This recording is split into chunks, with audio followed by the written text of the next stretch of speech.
guys, this is Mike Craig.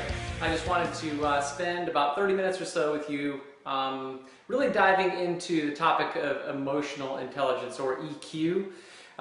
This is probably one of the most important things. If I had to look back at the rate of success that we had, or maybe the sustainability of success that we've had in business, it's really highly attributed to emotional EQ. I mean, there's been tons of books written about this. There's tons of papers. And hopefully you guys have already had an opportunity to go through some of this information, and maybe some of you guys are more aware of what emotional EQ or emotional intelligence is more than others. And so hopefully this will give you an opportunity to, one, make yourself aware of what's happening and understand that one of the most valuable pieces that I believe attributed to our success is absolutely, without a shadow of a doubt, emotional EQ or emotional intelligence. Some people say it's the total X factor in success, and I really truly believe that with all my heart, just because we've lived it for so long, and I want to deep dive into that a little bit. So hopefully you guys are taking notes and really get all the distractions out of the way, because like I said, over the next 20, 25 minutes, 30 minutes or so, I really kind of want to deep dive into this and really kind of take it apart a little bit. We're going to be covering 5 different topics that I'll go over, and but really the understanding what emotional intelligence really is. It's the ability to identify, assess, and control the emotions of yourself, and of others, or large groups, which is extremely important. Doesn't sound like it's a big deal, but we know that we're in a people business. We're not our most valuable asset that our business provides, or in your business, is your people. And how well do you work with those people? How do you handle those people? Probably emotional EQ and our form of business in direct sales and network marketing is probably, if it's important in traditional business, I can tell you it's really, really, really important in our business, because we built a team and a network of individuals that are that we want to be self-starters. They do not work for us.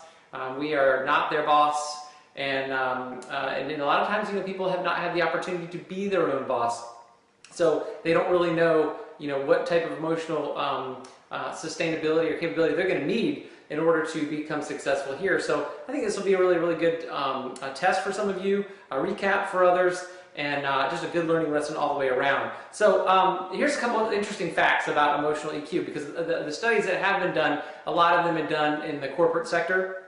But it was interesting when they look at the difference between IQ, obviously extremely important, IQ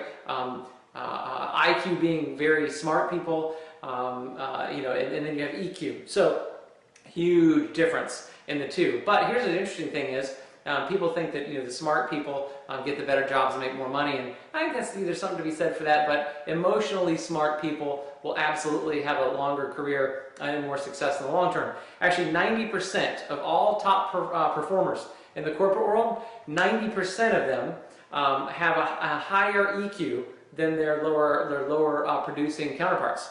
EQ is actually responsible for over 58% of your job performance. On the corporate side, I think it would be even higher here. I'd say 70%. Emotional EQ is responsible for, I believe, 70% of your performance here as you're building your business with Vibe. And then actually, people with a higher EQ actually clearly make more money. Actually, in the corporate sector, they said 29, 30, 40,000 or so, between that range, higher annually than their lower EQ counterparts. So there's definitely something to this. And let's dive in a little bit and figure out exactly what we're talking about. The 5 components that we're going to tap into today are self-awareness, self-regulation, motivation, empathy, and social skill. And we'll do a little bit of a dive into each one of those. And obviously we'll start out with self-awareness. It sounds pretty common sense, being self-aware, but basically it's the ability to recognize and understand your moods, emotions, and your drives, as well as their effect on others. I'm going to say it again: the ability to recognize and understand your moods, emotions, and drives, as well as their effect on others. This is This is so simple, guys, because you can really look at this and say, well, how well am I doing when it comes to the self-awareness section? And you can tell this just by looking in the mirror sometimes. You know, if you look in the mirror and you just don't like what you see coming back at you, and your face is just not happy, or you're tired, or you're frowning, or you're scowling, or whatever the case may be, you got to understand that happens. You know, sometimes as you're just walking around all day long, it can be your total physiology. It can be the tone of your voice when you're talking to other people. And if you're not aware of the tone you're having, if you're not aware of the smile or the absence of the smile that you have on your face, this could be a big problem. And it all goes down to you being aware of it, because the effect that it has on others is huge. I mean, and it could be the life or death of your business right here. And a lot of times you can stop right here. If we're not self-aware, we can't go to the rest of them. We can't fix the stuff that we need to fix from an emotional standpoint to make sure that we're effective here and really tapping into this. So how self-aware of you and how you are being, how are you being every day? That's probably the question you should ask. And if you were on the other end of if you were the person on the other end of the phone that you're talking to every day, how would you feel? You know, they say put your shoe on the other foot, you know, see how you feel. You know, do you really know, how people feel about you? This is really, really important. You've just got to be so self-aware, because it has a massive ripple effect on every person that you come in contact with, personally, online, texting, you name it. So self-awareness is extremely important. So, and here's one thing: is that when we talk about habits, its effect on others, you got to take a look in the mirror and see what the same type of effect it's having on you. And a lot of people say, when it comes to moods and emotions and drives and the effect it has on other people, a lot of people will illustrate this by using the emotional roller coaster scenario. So here's what it is. If you look at an emotional roller coaster, you know, a lot of times when you get involved in the business here, you're at a certain level of excitement. You're at a certain level of you're just ready to go. Drive, excitement, all these things that you're feeling that really turn into emotions, and you're excited about this. And you're excited the first day that you come in. You go through the extended getting started training, and you just get excited. You find out what's going on. You're working with your upline to show you how to go through getting started training, and all these great things are happening in the first 24 hours, and you're feeling really, really good. You're feeling really good. And so the next thing happens is you actually go home. You're actually talking to someone you love the most, and they totally shatter your dreams or what you thought they were going to be excited about. Not so exciting. So what happens is emotionally, boom, you just got a big blow to your emotions, and because you're starting to doubt yourself, you're starting to wonder, what's this going to work? How's this going to work? We're talking about the first 24 hours that you've been in business. This stuff's happening. So another 24 hours goes by. You reach out, talk to your upline again, and they say, hey, don't worry. My wife did the same thing. My husband did the same thing. My cousin said the same thing. Don't worry about that. Here, I'm going to show you some things. I'm going to dial you into a vet video. I'm going to show you how it's happened to other people just like you, and they've made millions in the process. So let me show you what happens. So they go through this information, and they get a little more personal growth. Maybe they go out there and they get excited, and sure enough, this is going to work. I get this. I totally get it. So they go out there and they send some texts out. And the first person they sent a text out to said, "Are you absolutely crazy? I don't see how this is going to work. I can't believe you fell for one of those things." They're upset. "Oh my gosh, I can't believe this is not going to work." 5 minutes later, out of the 20 texts they just sent out, 3 people said, "I don't know what you're doing. I definitely want some more information." Boom! Totally excited about what's happening here. So then they have their first challenge party, but they forgot to do the challenge hour, or they didn't do everything they're supposed to do and follow the steps, and nobody shows up at the challenge party. Oh my gosh, this is just not going to happen. You can tell. I'm not going to keep going forward, but I certainly could, because I think we could spend a lot of time on this particular subject. But what I want you to realize here is that this is all emotional stuff. And knowing that we're in the people business, you've got to understand this from the perspective of you're building a business. You're going to go through this yourself. And other people that you're building the business with are going to go through this. But you have to be self-aware and know the impact this is having on others. So you can say, well, how do I find out if someone is self-aware? How can I find out if I've got a strong IQ or EQ? How can I find out who are the people that I'm working with that have a strong EQ? How do I identify those people? Well, here's how you can find out people that have a low EQ when you first get started. Look for people that have big bumps on their head and that have black and blue bruises on the bottom of their feet. The reason why is because they get excited, they jump through the roof and smack their head on the ceiling. They get disappointed, they get slammed back under the ground and bruise their feet. They get excited, they go back up to the floor and hit their head, and you get the point. So I know that this is this could be somewhat comical, but I know at the same time this is just reality. It just happens.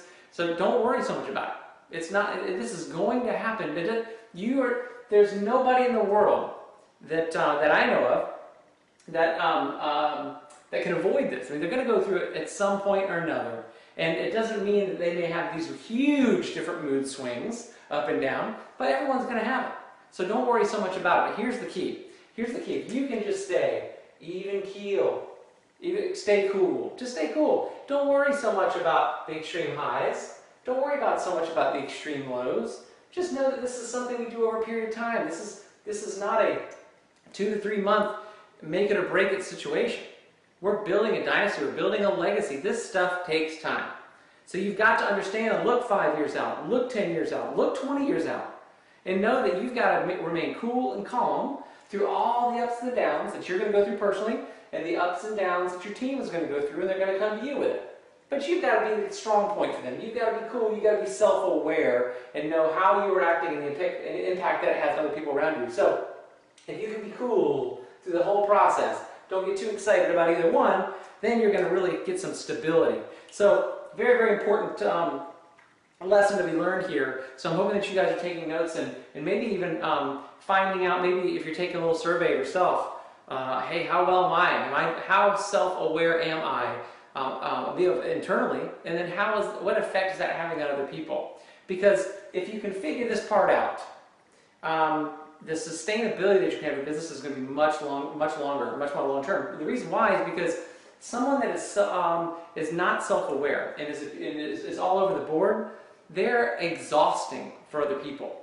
Very exhausting. So if you're a leader and you're going through this process, you got to understand that all the people in your team around you, all your other people in the team that are around you are watching all of this happen.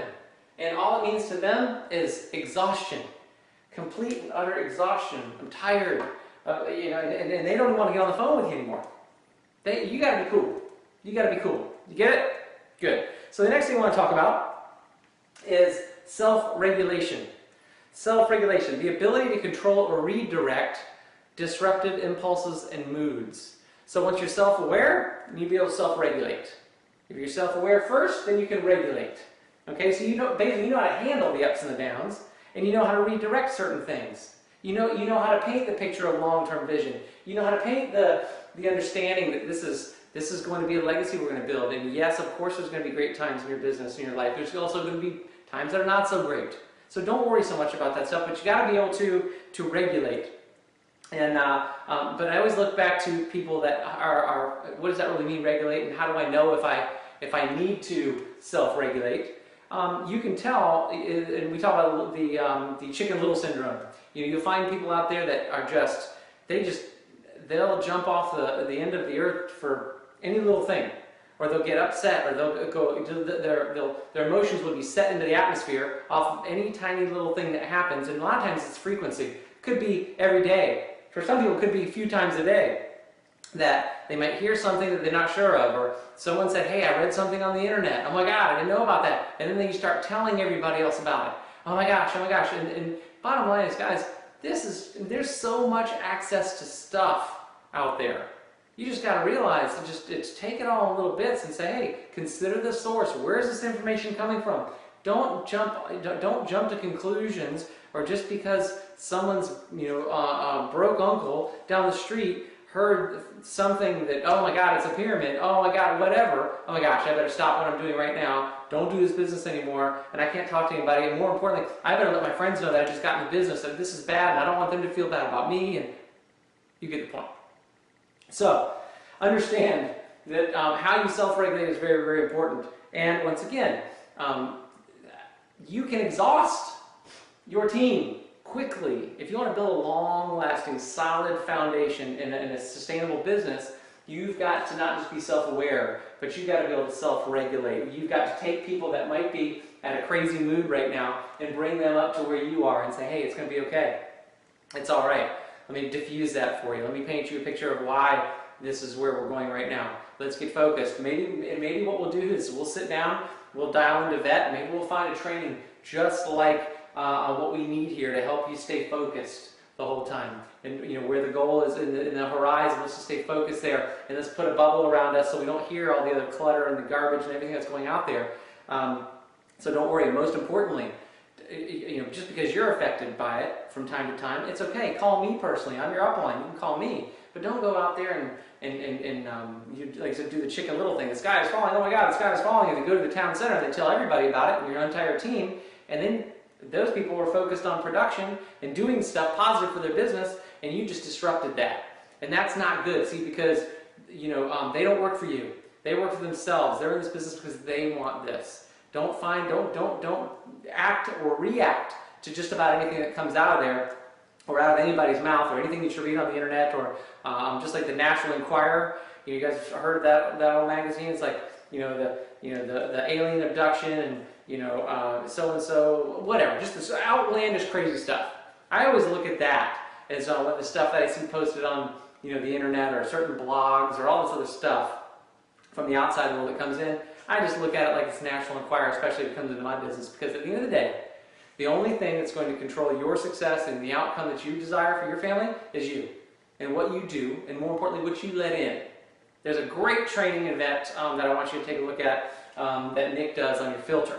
And this will go deep dive into this whole thing, so I'm not going to go much further into that, but please find that. It's extremely powerful, changed my life. So, let's move on. Let's talk about motivation. When we're talking about motivation,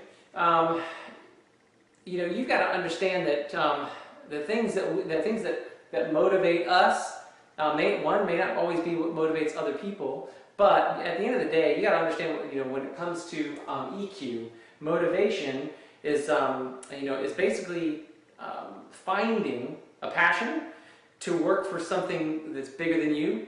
It's beyond money or status or ranks or anything like that.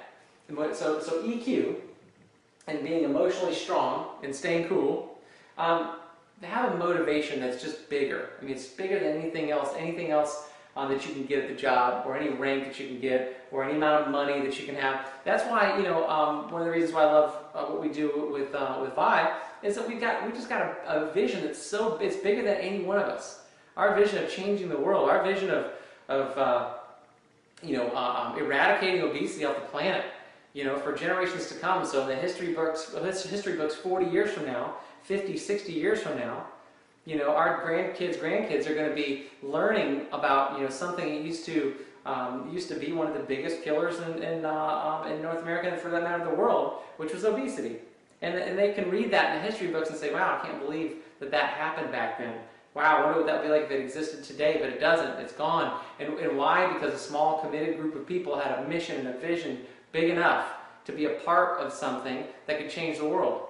And I'm telling you, that's the group that you're with right now. And if that doesn't motivate you, and it's not motivated, hey guys, come along, this should be an ownership. This is something you own. This is the motivation that should get you going every single day, because you can make the difference. It's not about just everybody else that's involved. You actually can make the difference of whether that happens 4 years from now or it doesn't. And that should motivate you. And more importantly, this should be something that is talked about to your team and people all around you, so they can stay cool and understand that all of the stuff that's going out there isn't going to take my emotions from here to here to here, because I know where I'm going and I know what it looks like at the end of the game. It's really, really, really important to keep that motivation in check. The other thing is empathy. Empathy, the ability to understand the emotional makeup of other people. This is very, very important when it comes to building teams. The ability to understand the emotional makeup of other people and how to respond to that and how to work through things like this. This is a big one, because you've got to be sometimes everything to a lot of people, and you've got to be able to work within the people that are at a high all the time and how they operate. You've got to be willing to and know how to understand the makeup of somebody that's down here quite a bit, so you can move them up here, or even these folks to move them down here. It's important. So, do you know the emotional makeup of the people in your team? It's a great question to ask. Or if you went and enlisted everybody in your team, Could you write out some of the things based on what you're learning right now? Are they self-aware? Are they do they regulate? Are they motivated? How can you actually look at your group and find out what's going to motivate this individual that might not motivate this individual? This is a tough one because everyone's motivated by different things. But you got to understand their emotional makeup and understanding before you can motivate them. So understand your team, understand how we can get them to this even cool place, and then let's make sure that we can give them the motivation by having the empathy enough to understand who they are, where they are, and what's going to motivate them to move them forward. Number 5, social skill. Social skill. Proficiency in managing relationships and building networks, which is this is why it's number 5, because number 4 we're talking about, 1, the ability to understand the makeup of people. Number 6, social skills, how to handle it. How do you manage it? How do you get people that have multiple come from multiple different backgrounds, have multiple different, you have builders here, you got people that are motivated by sales and statistics and lay down the hammer, get it done, get it done, get it done mentality, but you got other people that you can't motivate that way. So how do you manage those relationships? More importantly, how do you, because we're in a people business, especially when you get an opportunity to start building big teams, you're going to start realizing that conflict is going to arise in your business, and and it's going to be a daily thing.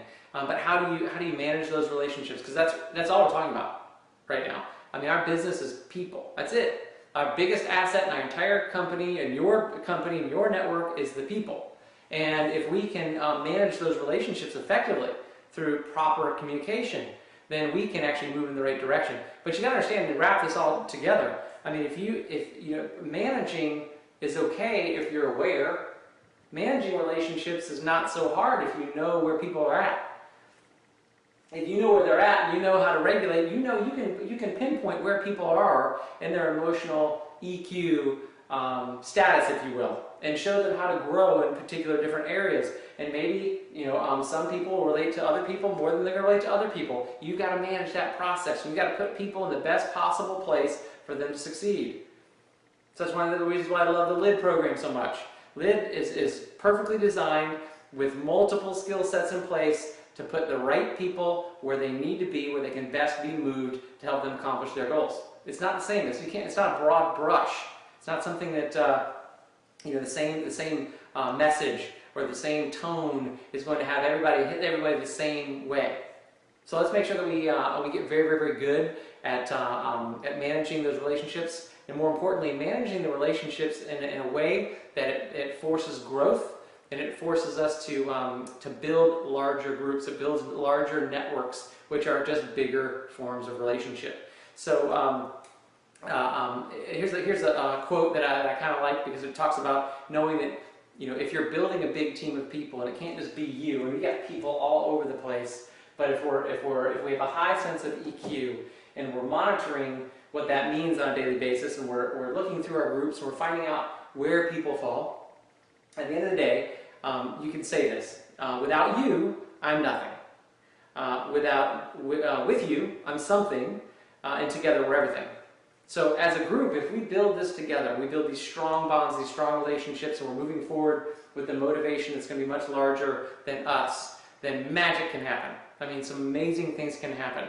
Now, there's obviously a lot of other things that need to take place in your business growing. When it comes to prospecting, when it comes to closing, when it comes to all the things that need to take place in your business in order for them to grow and to cause money to flow through your business, those can't be ignored. They have to be done. But emotional, qualified EQ people will do extremely, extremely well. And more importantly, they will stand the test of time. They will be around forever. And if you can continuously help somebody go through the process over time, when you've got a strong person in your team with a high level of EQ, you can pretty much bet that they're going to be in your business forever, and you guys are going to accomplish that goal that you set along the way. You know what? In the process, just be cool all the way through the process. So I hope that you learned a little bit from this, guys, and maybe taken some notes. And more importantly, get back on here and watch it again if you need to. Take some notes. And then also make sure that you're finding some of the things here like the self-awareness or regulation, motivation, empathy. There's a lot of information out there with some amazing millionaire mentors on VET right now that can go deep dive in many of these as well. So I urge you to make sure that you watch everything on VET multiple times for whatever motivation or training or education or inspiration that you need. We'll be back at you with some new content, and I'm looking forward to see you at a VET training or an RST or an NST very soon. Appreciate you guys' time.